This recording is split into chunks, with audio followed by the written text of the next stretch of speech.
everybody, Joe Lance here, Renee here. This is the first ever edition of the Wrestle Talk Podcast Ride Along. Something totally original, something that, nobody's ever thought of, nobody's ever done.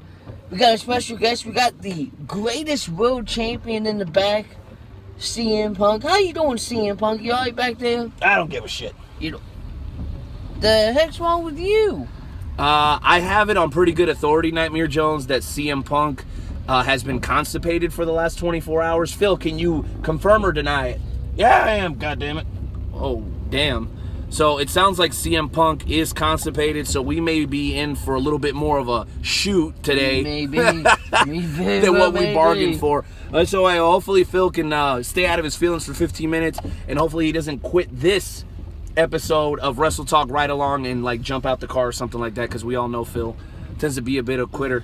Eat shit, Night Owl. Hey man, take it easy, bro. It's a family show. Kinda, sorta.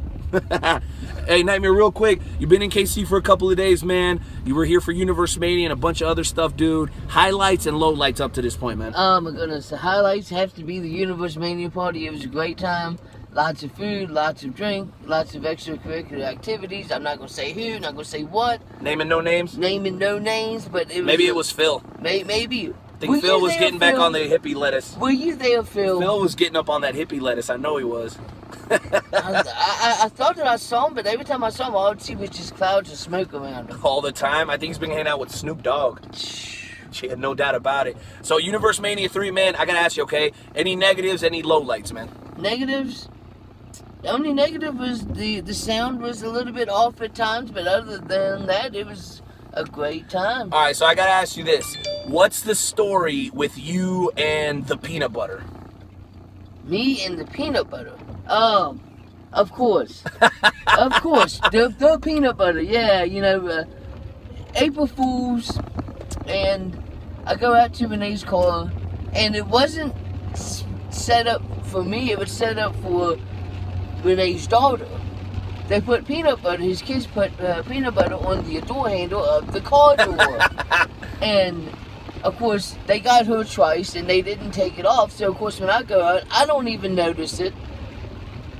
I put my hand down there, open up the door, and I've got a handful of peanut butter. And, of course, everybody knew what was going on because they were all sitting in there in the house in front of a window laughing their butts off. And let's just say that after the fifth time getting caught with the peanut butter, I was like, that just shows how freaking lazy you are. Why didn't you clean it after the first time? I'm lazy, alright? Well, here's my question, bro. How do you know it was peanut butter? Did you taste it or smell it? You could smell the peanut butter. It was definitely peanut butter. I don't know, bro. You don't know my kids the way I know my kids. There's a good chance that it wasn't peanut butter. What do you think, Phil? I don't give a shit. Damn it, Phil. Man, we're trying to do a show here. Can you stop being such a prick all the time? I don't know what this freaking guy's problem is, dude.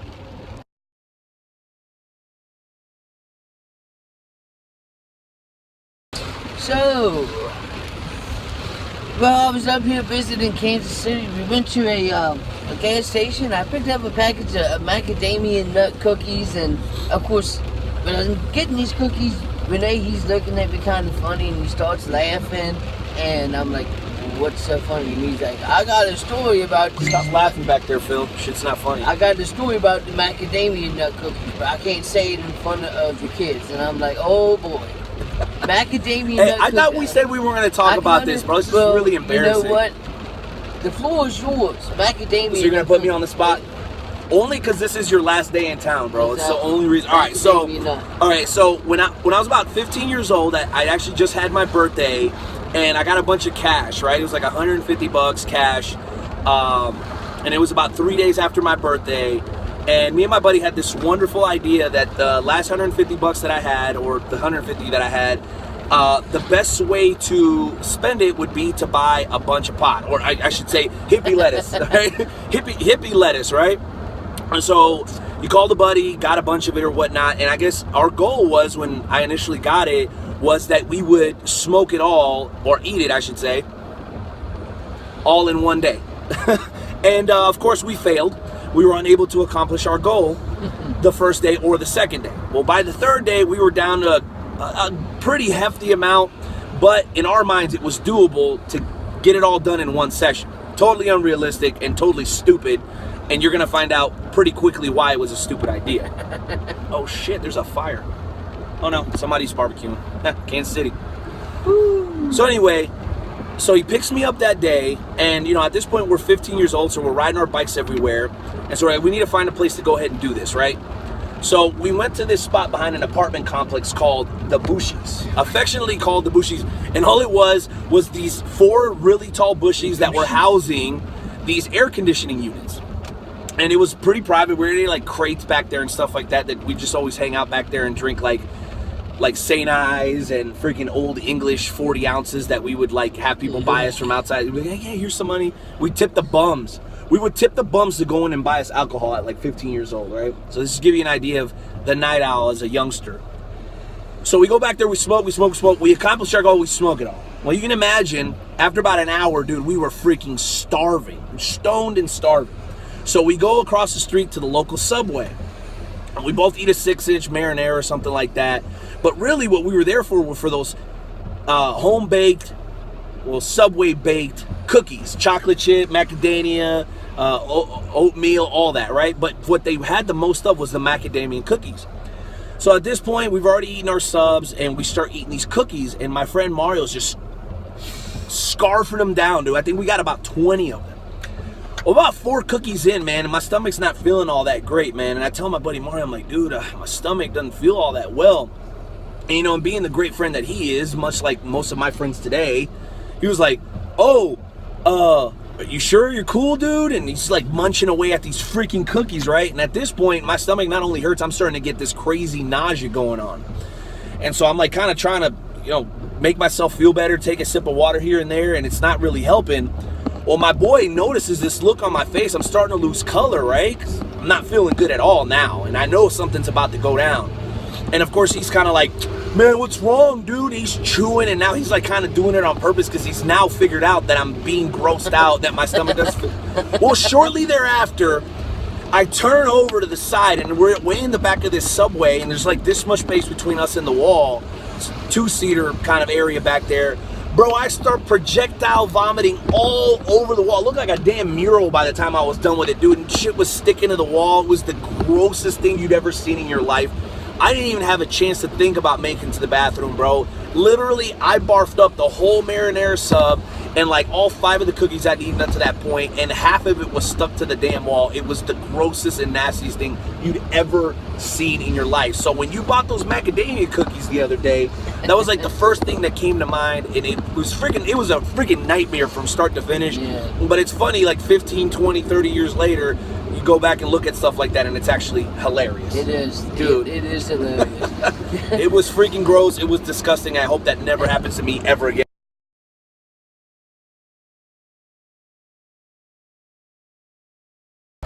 Speaking of funny wrestling stories, so there's this referee in my area. I'm not going to mention names because I don't want to embarrass the guy, but he definitely... Phil knows who he is.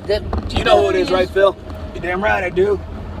He knows, I told you. Let's just say this gentleman doesn't have the best hygiene whatsoever. Like, I mean, you can smell him. Anything like those smelly juggalos Jeremy Wyatt was talking about in Wrestle? Maybe. Like, you can smelly juggalos! You can smell him when he comes in. And I was working at this promotion, and the promoter comes up to one of the wrestlers and he says, hey man, I got a spot for you. And he's like, okay. He's like, you're going to be in a tag team with this guy, and you're going to go up against this referee and this other guy. And the guy's like, okay. He's like, and the finish is you're going to be in the corner, and the referee is going to give you the Bronco Buster. And the guy instantly says, he looks at this wrestler, and like he can already smell him. Like, I mean, and he says, he just looks at the guy. By the way, wrestlers and hygiene, we've come to find out, are not necessarily cohesive. Which is why I think he's got diarrhea back there. He looks at the referee, looks at the promoter, and says, nope, just walks away. No, thank you. I'll pass on that. I mean, just the thought of this guy's crotch being right in the dude's face was just, no. Well, I'll tell you what, man, it just reminds me of going to Metro Pro and heckling the King brothers. the King brothers used to come out with Mark Sterling, right? And you saw Wrestle, so you know what I'm talking about, right? So they would come out and talk trash and put their finger in everybody's faces. Well, you already know me. If they're going to give me the business, I'm going to give it right back, just like you know what I mean? We're going to do what we do. It was the funniest thing ever, and I couldn't understand why, because Mark Sterling was going around calling a bunch of people fat. He's like, you fat hog, you fat pig, you fat this.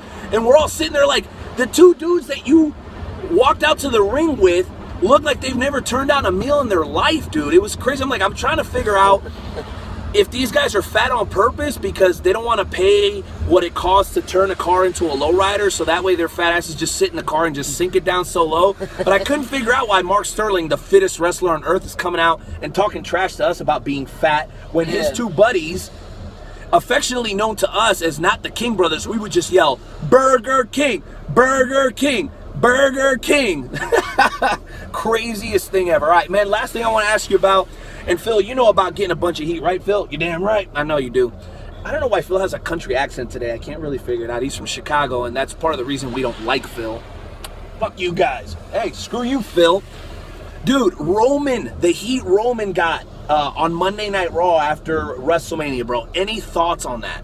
It was some major heat. Like, I don't remember any wrestler getting as much of heat as Roman Reigns got last night. Like, I mean, you know, it was ridiculous. Every time that he would try to put the microphone to his mouth, they would boo. They were cussing him out.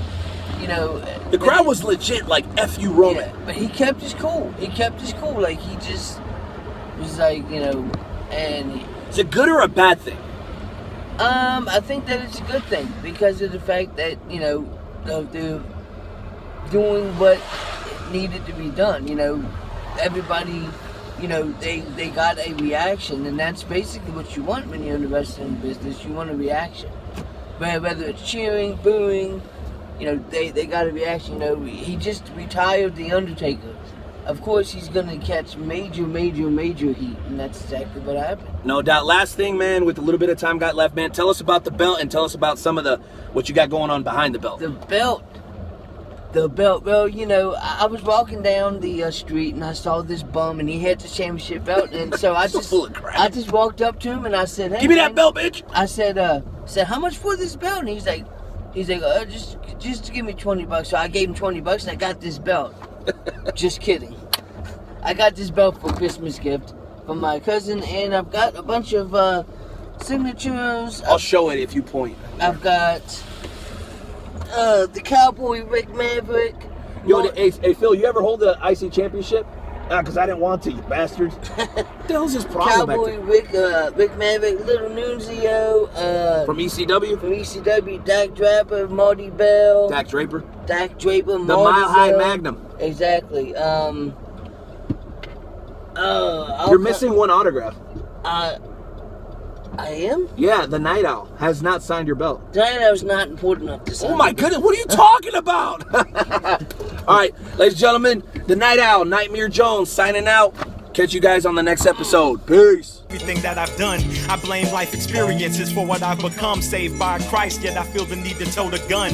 Father was a fighter, I was never told to run, but I better give it to him if I feel I owe him one. I was only 13, homie shot a loaded gun. Cops came, all the drama was a little overdone. Nowadays I'm stressed out, you might see me rolling one. I remember younger days.